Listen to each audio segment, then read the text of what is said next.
nhớ sống nào cũng như này đọc nó mỏ này nó cháy nàyมันช้าหน่อย มาชา ฮะ มาชากินเลือด เดือด งัวแมันค่อย เดี๋ยวจะพงจือ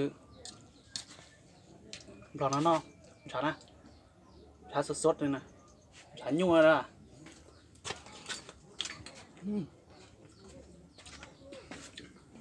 จอม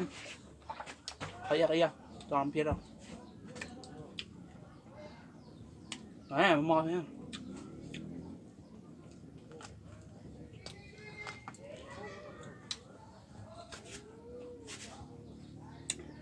มะนาวบีบมะนาวตอนที่เขา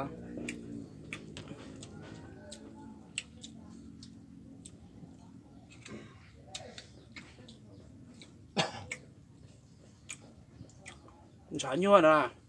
สดเลยนะสมมติชิ้นชัวนะมันฉายั่วนะ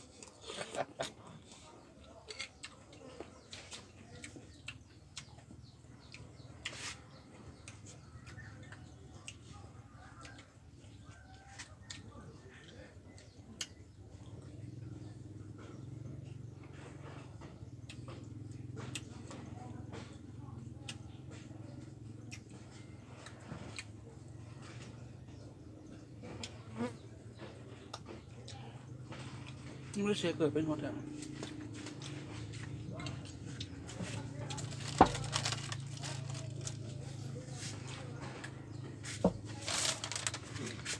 เพียนี่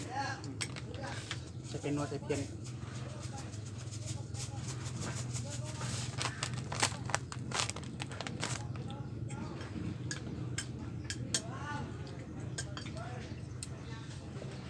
ทำเพี้ยนนะ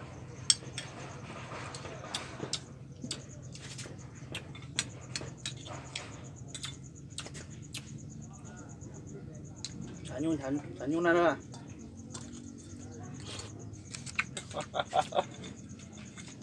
คักลายของแก้วใช่ปะ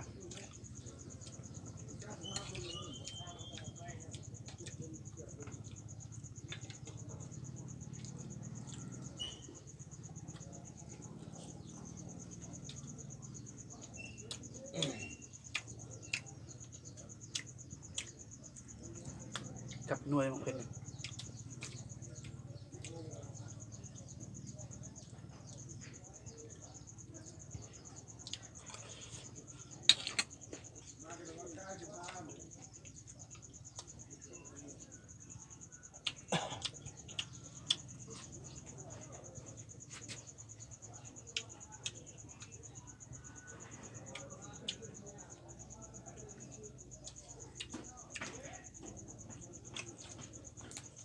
เป็นยาวเถอะ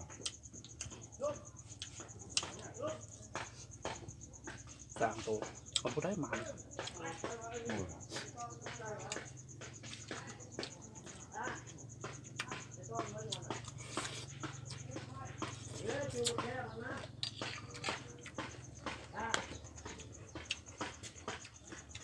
ตักเครื่องมา ก็ยามันเกี่ยวที่เราเขายั่งนั่นคือหมด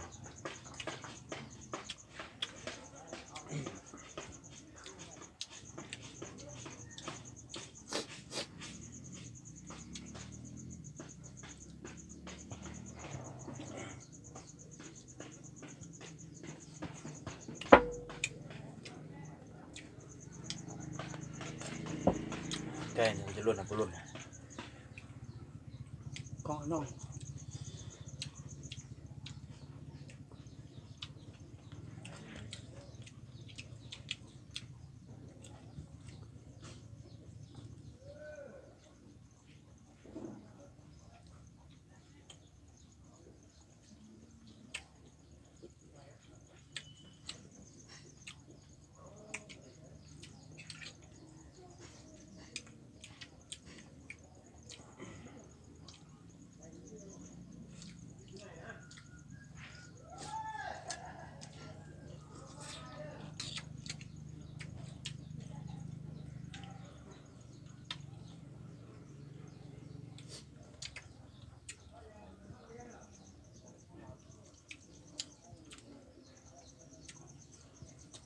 ได้เข้าเนาะ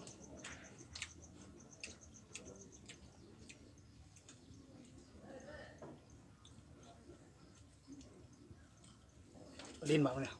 ลิ้นสุ่มเงือกว่ะ มันนี่ ต่อไปอ่ะ บูแล้วนะก็จะบูไปแล้วเบิ่ง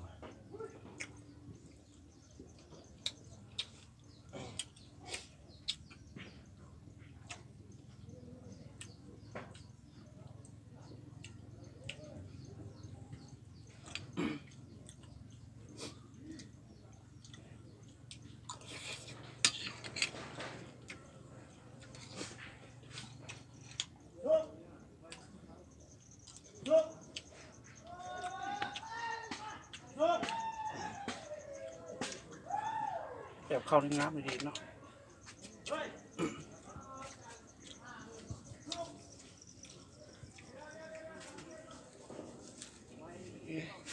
เพิ่นพักอย่างนี้เหรอ เอาแป้น แปด ซาแล้วเทิงหอมป้อม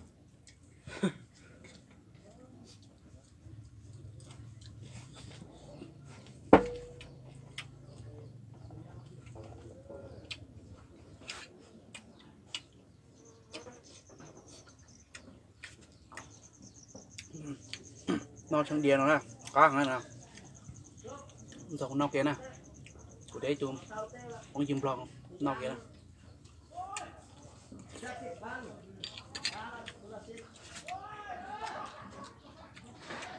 เข้านั่น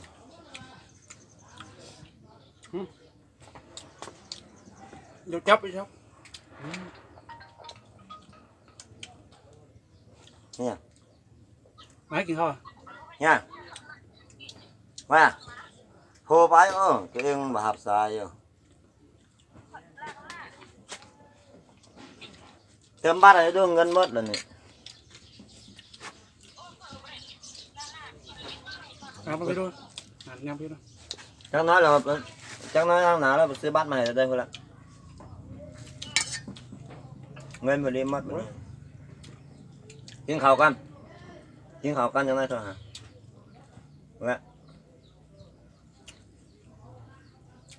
tìm bằng làm ôi tiếng này những này sốt nhá lộn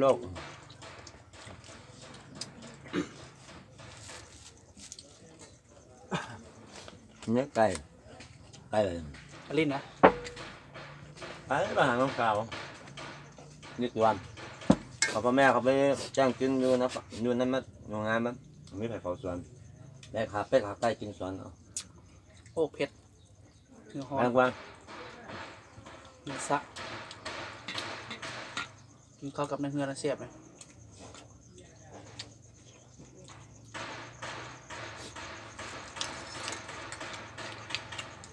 ไก่thì ngườiครัวอยู่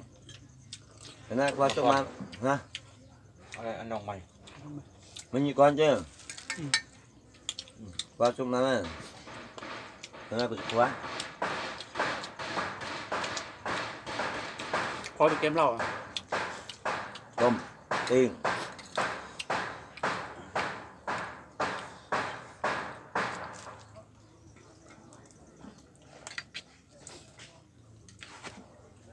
ลงไปเบิ่งของส้มเงือกวะ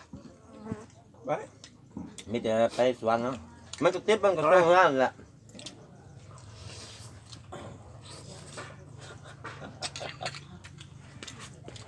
เรียกเขาเนาะ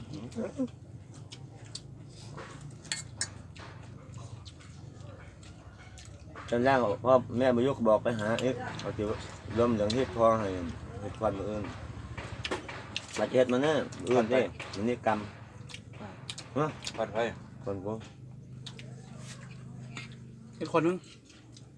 เฮ็ดได้อย่างคน โอ้แล้วพ่อแม่เขาไปเฮ็ดยุ่งเงินยุ่งเงิน พอละแค่นี้ไหมไอ้โมบดที่ไหนเรือบักกะลาดยังไงเฮ้ยพี่น้องเว้ยเลือด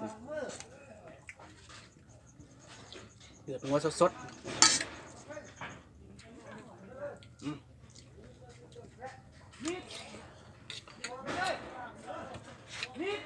เรา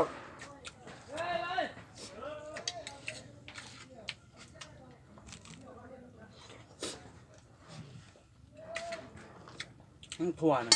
ไปมันก็ไป เนี่ยไป มันได้ออกไม่ได้ไป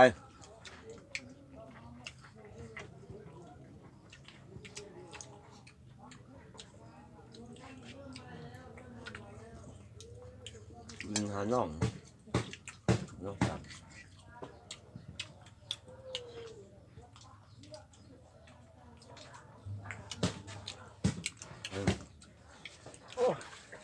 คือ เอ้ เตี้ ยไก่เขาบ่คั่วว่านั่น อย่างนั้นเขาจะคว้าน้ำมีคว้าน้ำบัดกินมีคนหลายอยู่อันสิ ว่า กิน ต้มนี่เราไอ้คิดอยู่นั่นเย็นกิน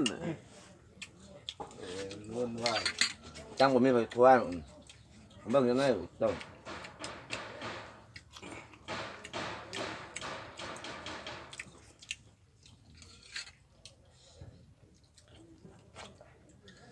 โอ้โดนเอาไปกินสาเลือดกินหมดครับ แม่ง เราจะไปเจ๊จ้อเราสัมผัสเลิกแล้วเด็กที่สุดตาพันเก่าเลยไงเดี๋ยว ก็ใส่ เนี่ยบางวันเนี่ยก็เตะมันกิ้วหัวบ้ากูติดสะดังกันเนาะ เอามีไก่เนาะ เอามากินเอา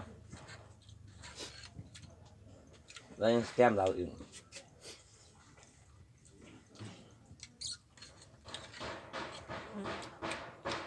แกมเหล้าเตี้ย